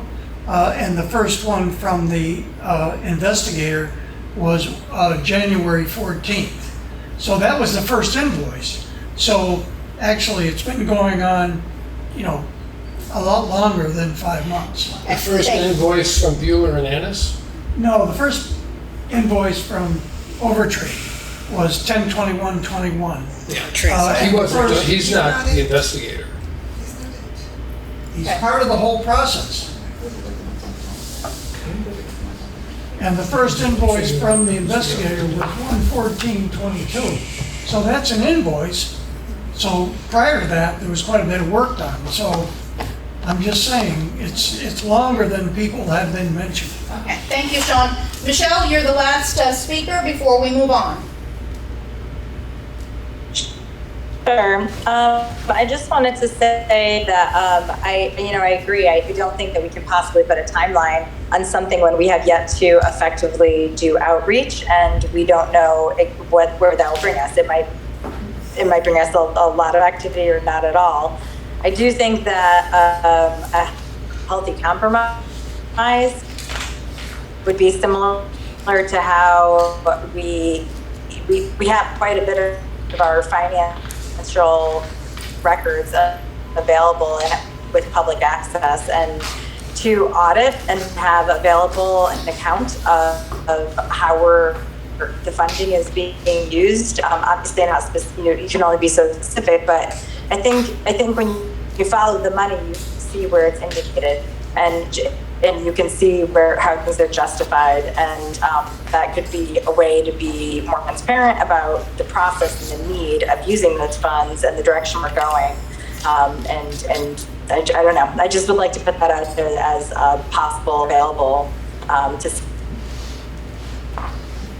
Thank you, Michelle. We are now moving on after that full discussion on the sexual abuse investigation update. Thank you all. So the next 4 items, again, were on the June 21st meeting, and they are here only for the board to, if the board had any comment or question they wanted to put to the meeting. So we'll start out with the Panorama Climate Survey update. Does anyone have any comment or particular question, or are you all just ready to wait for the next board meeting when they're ready to present? I'm sorry, Kelly. Is this going to be presented at the next board meeting? It's either the next one, or it's going to be one of the two in August. I'm not sure. I think Mark and I talked a little bit about it, so I'm not sure if it's going to be on the 9th or the 23rd. But it might be each one might be. I'd have to look at each one, and so that we'll see. If I'd like to put them all on the 9th, and maybe I'll put them on the 9th and see who is available, or maybe Mark would be able to piecemeal tell me who would be available to come and do the presentations. Okay, if I may say so. Sure. Panorama also conducts teacher surveys, which I believe have already been done at BUHS. And well before our next board meeting, I'm asking if it would be possible to have the results of that teacher survey sent to all board members. That would be neat. And so do I need to, you can address that? I'll put it in my to-do. Thank you very much, Paul. So is there anything else? Are we ready to move? No, I have a couple things. Okay, if you don't mind. No. And I'm not sure it's really on Panorama. It's in the section under data requests and the responses to that, which I believe came from both Mark Spino and Paul Smith. And so I asked very specifically about the pilot program, Books in Hand, and it's EL Education Pilot Update. I'm not the one to ask about that. Okay, I don't know. I can tell you what I know. No, I don't know who to ask, but I know that we received information under the package data requests. I received this on May 23rd. Yeah, that was part of the Yeah, series. so I'm just going to say there's a section on where I know I had asked about, and I had asked for an update about the math pilot program and the literature pilot program, Books in Hand. And when I click on the links, all I get is the first page. I couldn't print the last 3 pages. So it feels incomplete. And And one of the comments under books in hand, and that's really an important issue for me, that children have books in hand, and it's a pilot. It says, based on, this is the second paragraph, based on sessions with the publishing company and an initial exploration of the materials, it was decided to wait 1 year to consider implementation of this component. And then I have a question. My question is why? Why? What is that discussion about? And why the delay in continuing the program Books in Hand? Okay. That's a question I have.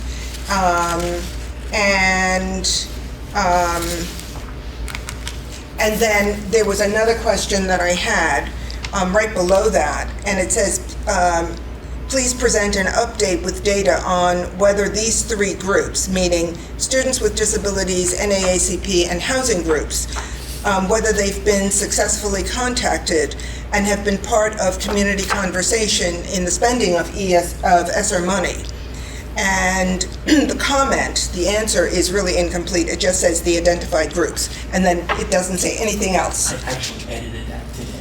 Oh, you did? Yeah. You edited it today? Yes, and the answer is that I was able to contact the NAACP and got a great piece of sort of some feedback from them. I have not heard from the other two groups. I'm suspecting that the students with disability groups, the ones that I contacted are sort of state-based, and I'm really wondering if they just weren't responding to individual school districts. Mm-hmm. And the housing, I'm kind of at a standstill on that. I'm not sure, sort of given the plan that we have, I'm not sure that housing groups would necessarily weigh in. I can try again. Certainly, it's a sort of an ongoing process. So, okay. But at least I was able to. Was able to add that information back. I wrote the first bit and then said, well, I got to check the email. Yeah, and then this what the document I went. I figured as much. And so, anything to say about response from the NAACP? And their concern really was the fiscal cliff. That is to say, great. Really like the fact that you're adding instructional coaches. Really, especially like the fact that you're adding social workers. What happens after 2024? When the ESSER money goes away, and those positions either go away or are subsumed into local budgets, and that's a real conundrum. And that's the question that exists right now for all of us. Yep. Okay, and for every school district at this point, in effect, I would think. In the country. In the country. Yeah. And the final page. Can I? Yeah. Okay. The final page of this is a very interesting commentary. I think it's by Ricky Davidson, and it is about bathrooms, and it's about the need for young people to have safe places to congregate, to meet together, and it's just I just want to point this out to everybody. It's a little pros and cons about the bathrooms, and as well as whether there should be a policy to dictate the choice of an individual based upon gender identification as to which bathroom that individual chooses to use. It's an interesting piece by Ricky Davidson, and I don't know that it's a policy issue, but it's something to consider for all of us. Sean, you had your hand up, was that in response to something that Deborah was saying? I'm just trying to find what is being discussed now, which I think is really important, but I don't believe it's on the agenda unless It's one of the Panorama Climate Survey update. Remember on the last meeting before that, I forwarded a whole bunch of, a number of emails. Yeah. And I read the thing, yeah. Okay. And no more said. Okay, so then, Anne, you had a question you wanted to respond to, something that... Yeah, the bathroom policy exists. I checked on that many years ago, and in fact, the board revisited it in 2017 or 18, I can't recall it. The large SU board that contained 3 members from each town. So The policy is definitely that you are allowed to select the bathroom with which you identify. Okay. Or you can go find one of the private ones if that is your preference. Okay. Yeah, it Okay. definitely exists. Thank you. Thank you. Definitely will find it. Thank you. Okay, Paul, did you have something on the panorama before we move on? Yeah, this is in the data requests document. I just want to make sure that you're asking for what you want. The request is for each question disaggregated by, broken out by 2 grade level groups, the 3-5, the 6-8, and the 9-12. Disaggregate 18 questions, disaggregated by about 13 demographic factors for 10 separate schools. That's a minimum of 2,000 cells that I would need to populate. Many of which I would look and say, oh, sample size is too small, I can't give you that information. So before I spend what I think may be many hours of combing through those data, is that what you want? Or is the question, are we, what are some of the salient differences between, say, socioeconomic status groups or race ethnicity groups? Race ethnicity, I'm really going to have to aggregate up probably to the school level, or maybe even a little bit. I can tell you, I can look for those nuggets and give you that information if you trust me to find the right nuggets. If you want the whole smash, I can do the whole smash. Can I address that? Very quickly, and then we're going to move on to Tim. So, would it make more sense for those issues to be addressed with the next panorama? Would that be easier? And perhaps even easier if the board were willing, or a subset of the board were willing. It's vastly easier. It's an interactive website. Yeah. It's vastly easier to have the question and be able to go in and look immediately at the data. And sample size too smaller. Yeah, we do have those numbers. Here's what they are. So you could do that with the next panorama more easily? Absolutely. With any of the panoramas. Okay. Because... Then going back in history, then going back to look at this one. Right.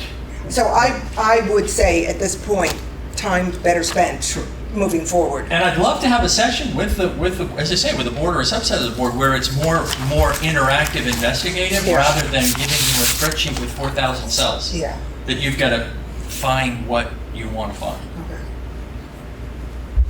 Deborah stole my question. Okay. I think moving forward, that might be a discussion that we should have and look at the next panorama. Right? Yeah, right. Yeah, okay. Thank you, Paul. So, thank you. Anyone else on the board have a question about the Panorama Climate Survey update before we move on? Okay, we're moving on to Aaron's Law update. Now, this is the similar. We don't have anyone from the administration to do the presentation that we would have otherwise have seen last time. So this is just an opportunity for questions, comments, hey, I'm surprised, Dad, or whatnot. So anyone have any of those things for the Aaron's Law update? Anyone online? The board members online?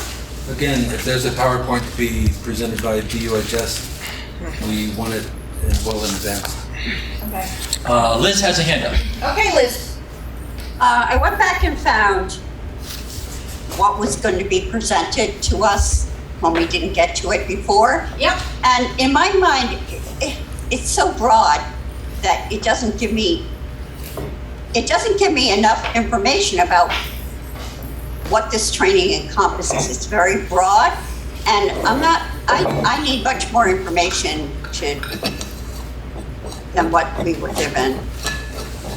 So somebody could... So Liz, it sounds like you are in anticipation of the presentation that we will be seeing on Aaron's Law. Yeah, it's very broad. Okay. Well, I expect that when we get the presentation that that more details might be able to be filled in or other questions asked, etc. So, okay. Anyone else? Aaron's Law update, Deborah? No, it's on the next one. Okay, so we are moving past Aaron's Law, thank you, to the update to the SRO task force recommendations. That's again from the last meeting, and we may have a presentation or some comment possibly at the next meeting. But Deborah? No, not on that one. Right there. Okay. Yes. Tim? Okay, in the COVID recovery plan, goal number 1 states specifically, hire additional mental health supports. That hasn't been done yet. 2 years ago, there was a request by the counselors at BUHS to hire another mental health counselor. The BUHS Leadership Council called for another counselor.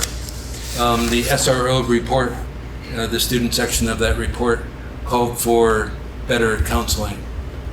The response, I understand, is there's new leadership. There's a very new leadership team in place. I'm urging the superintendent and Frank to work with the current leadership at BUHS to hire another mental health counselor before the semester begins, to find the money to supplement the money that's saved on the SRO position that we took out. We're looking for $40,000 or $50,000 perhaps out of our budget. I think it can be found. I understand that the current leadership is not familiar with the budget. They can't do it. I'm asking the superintendent and Frank to work with them to find that money and move ahead on the request from the Leadership Council, from the student SRO report, from the counselors themselves. This is important for the most vulnerable population at BUHS. Okay, Mark, I know we spoke earlier today about challenges and things you're doing to try and, regarding hiring. Do you want to address that now, or do you want to wait till the administration report? I can wait for the administrative report. Okay, thank you. That position that Tim is referring to is advertised. Okay, thank you. So anybody else on the update to the SRO task force recommendations? Any board member online? Okay, so we are moving on to the MTSS presentation. The last one that this is just a placeholder sort of, just so we can, questions, comments, etc., until the next board meeting that Mark and/or administration is able to present that. So I have a question. I know at that last board meeting, Keith Lyman was going to give a presentation, and he had a handout, and he was going to do a PowerPoint. Okay. We haven't gotten that yet, so that's just a heads up. Okay. I sent a note to him just reminding him about that, hopefully that it would be attached to this agenda. But is that presentation part of the MTSS presentation? Well, we can ask Mark. Did you hear what Deborah's question was? Yes, and in June, Keith Lyman was prepared to present the MTSS developments at the middle school, and Mary Kaufman was there to present developments at the elementary level. Okay, so then I assume that before whatever meeting they are going to present, we would get that, whatever documentation, a number of days before, so that the board members could then formulate any questions, etc. Sure. Thank you very much. Can I ask? Sure. Getting back to the mental health counselor, when was that position posted? Well, I'm gonna let Mark address that when it gets down to the administration report. He has more information about hiring, etc., that he might want to share. So, committee assignments. I don't think we have anything that I had planned, but do any of the committees have anything that they need to bring up or questions or? Okay, moving on to the administration report. Mark, you are up. Okay. What I'll start with is a challenge that we're seeing right now in our school district around staffing. Right now, we currently have 30 open positions, which include multiple classroom teacher positions, special ed positions, school nurse, a facility manager, multiple behavior interventionists, speech and language social worker position, and a number of paraeducator positions. And this is not unique to our school district. On Thursday, I was sharing with Kelly at the Vermont Superintendent's Association, there's a Zoom meeting with the primary focus of that meeting on staffing challenges across the state and likely beyond.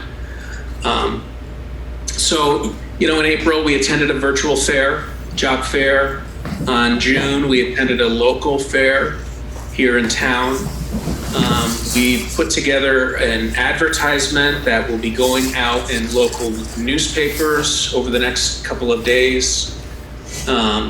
Reformer, the Commons, the Keene Sentinel, and in Greenfield as well. We are also moving forward with some potential radio advertisements.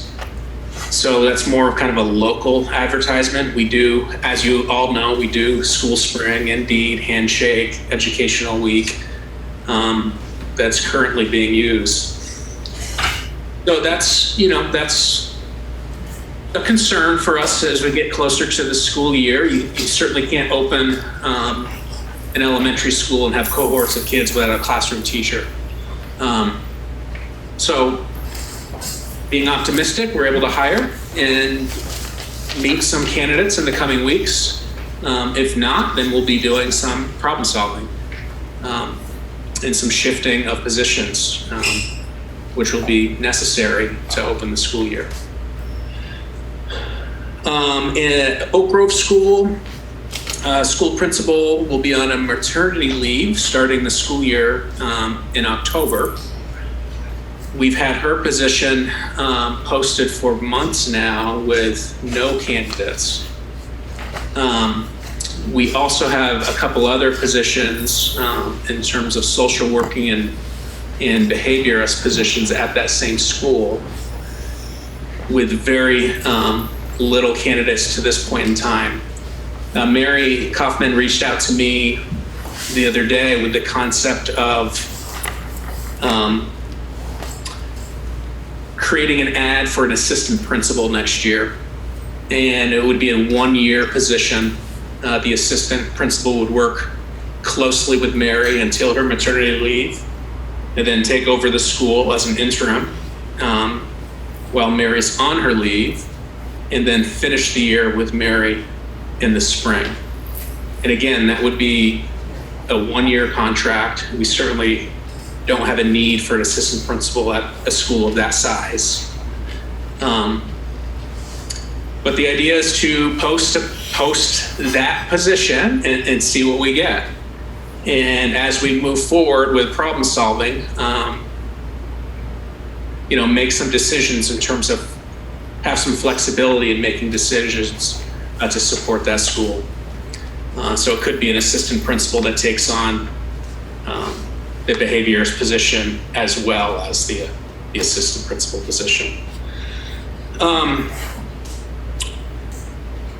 In terms of our admin retreat, another challenge, but it's also exciting, it is the amount of turnover we've had in our school district, which as part of our leadership team, 30%, 33%, 1/3 of our team is brand new. And the first time I'll have the ability to bring the entire team together for 3 consecutive days is August 15th through the 17th. That's when we're holding our full retreat. So I just, want the board to be aware and understand that that's a major change in leadership. Certainly takes time to develop our team. And, some departments are frankly totally new. Our special ed department is basically revamped in terms of special ed director and elementary coordinator, new. Half of our curriculum and assessment department is new. Our entire BUHS leadership team is essentially new. And then we have multiple new elementary principals. So And we also have new district-wide coaches that are new to the position. So, it's exciting to bring new people on. There's also a challenge. And that's kind of where we are as an admin team. So when we think about like these future presentations that we present to the board, I think, having the understanding that our full team doesn't even get together, or I don't even have access to the full team until August 15th this summer. So that's where we are so far. We also have a summer school happening at the Austin campus like last year. It's going really well. We're focusing on enrichment activities for our students. And I think that would be another opportunity to present earlier this fall, the results of that experience for our younger children in the school district. That's what I got for tonight. Thank you. Well, thank you very much, Mark. And Sean? Yeah, I would just like to say what Mark just pointed out is just a very clear description of the difficulties. A third of the admins are different, finding people to take jobs, which is not this district, it's the whole country. So I think that what he just said illustrates so well the difficulty of doing his job right now. And I think it's important to codify that. Thank you, Sean. Tim? Again, when was the mental health counselor position posted? Sorry.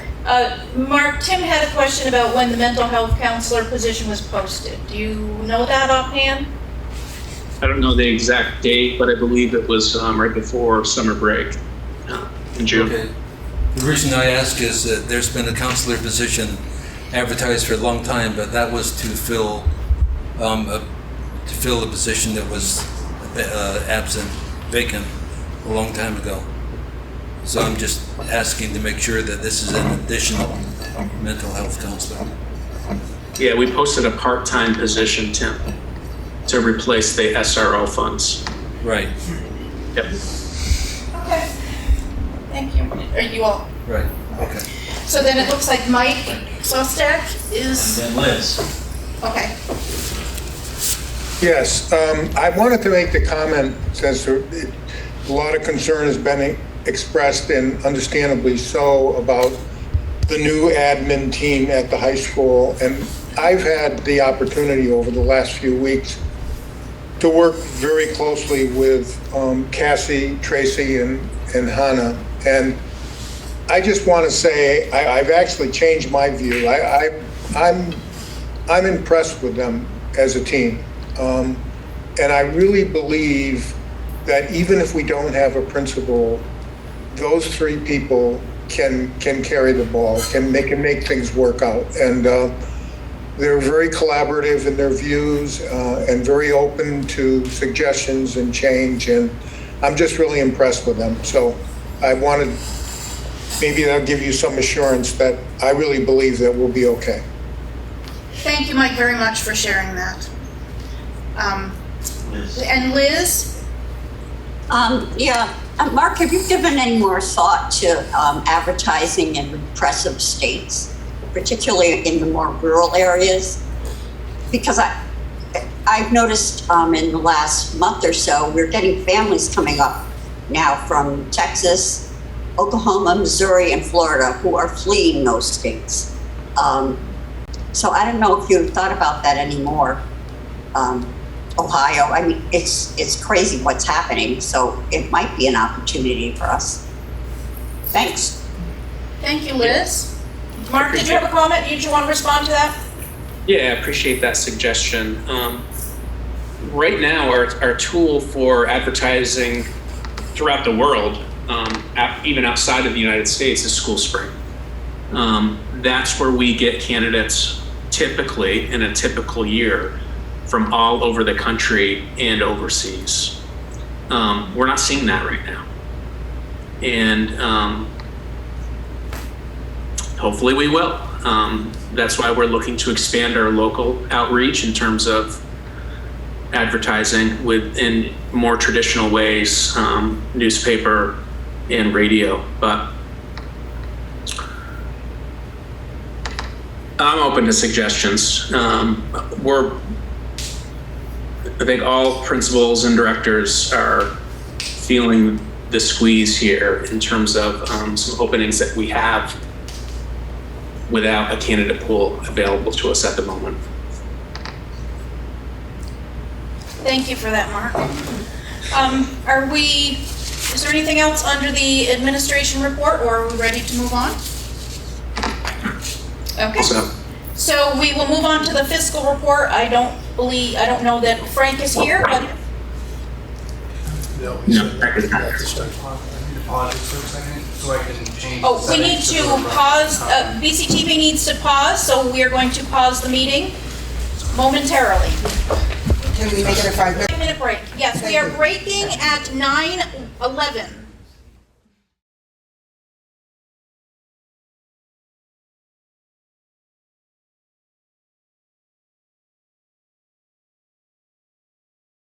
We are back to order at 9:20, and we are on to new business. We have the Policy and Amendment Committee. We have some policies that it's the first reading. Deborah, would you like to address those? Yeah, there are several policies for first reading, which means it's a 10-day warning. Once again, 10 days to respond to these policies, for the public to respond, for the board to respond, and please, please, please, everyone, read them carefully. They are A1, the role and adoption of school board policies. D3, staffing and job descriptions. D6, substitute teachers. D15, travel reimbursement. F6, education records. F24, firearms and dangerous or deadly weapons. And finally, G14, animal dissection. The coding is interesting. The strikeouts represent Vermont School Board Association deletions, and a strikeout means that the Policy and Amendment Board has accepted those strikeouts by the VSBA. Bold is a VSBA edit. It's in here. We accept it. If it's highlighted in blue, it's a decision by this Policy and Amendment Committee to retain wording that the VSBA feels is unnecessary, but it's our choice to retain it. And red indicates Policy and Amendment Committee additions. That's what the red indicates. Now, so, the coding is one thing. I don't think it really matters. I think what matters is that you read the policy carefully. And if you have any concerns or questions, once again, please get in touch with Policy Committee members. And again, it's Sean Murphy, Deborah Stanford, Tim Maciel, Liz Adams, and David Scholes. Okay. Thank you. Thank you. Anything else under new business? Okay. So the last thing that we have is an executive session on contracts related to board training. But I would entertain a motion to table that, and so we can perhaps schedule it next week. So moved. Thank you. For Wendy. Lana moved it and Ann seconded. All those in favor of tabling the executive session on the contracts regarding board training, please signify by saying aye. Aye. Aye. Any opposed?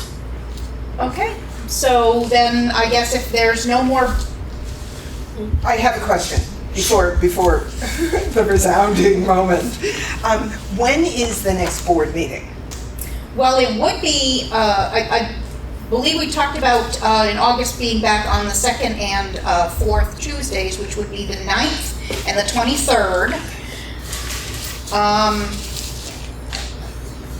If we are we did mention at one time, including additional meetings if so needed.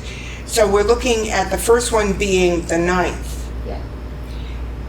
Which is how many weeks away? 2. It's only 2 weeks? Mm-hmm. Okay. And so by then, will there be a meeting and a discussion with Mark about the directive? I think it's 3 weeks away, the 9th. Yeah, so, Yeah. okay. It's 1, 2, it's 1, 2, 3 weeks away. Okay. Yes, right. So I'm just looking at the amount of time we have in August before the beginning of the school year in terms of members of the board getting together with Mark to talk about the directive and then moving forward with that. Because that's on hold until the next board meeting. So are we, just throwing this out, are we still meeting on August 9th?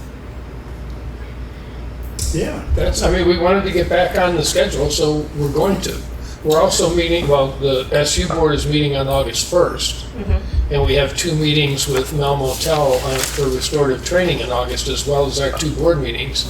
And Kelly just suggested that we have maybe do it on Zoom, but have an executive session on the training contracts to get that squared away. And so we're looking at, I think that's 6 meetings. Okay. So that should do it. And the Zoom meeting? And then a 7th for the people that are going to meet with Mark. Okay, somehow I missed I didn't hear all of that. So you're saying August 7th? No, the 7th meeting. We have 6 meetings scheduled already. Okay. All right. Perhaps we can draw up like a calendar and it can be dispersed. Or just a listing of the dates. Yeah. So we have it's summer vacation, so we don't want to meet too much. Okay. Okay, so are you all set with that for now? Okay, thank you, Deborah. Yes. So, Madam Chair, there being no further business before this board, I move that we adjourn. Second. thank you, Anne, and thank you, Liz. All those in favor of adjourning, please signify by saying aye. Aye. Any opposed? Okay, we are adjourned at 9:26. Thank you, everyone.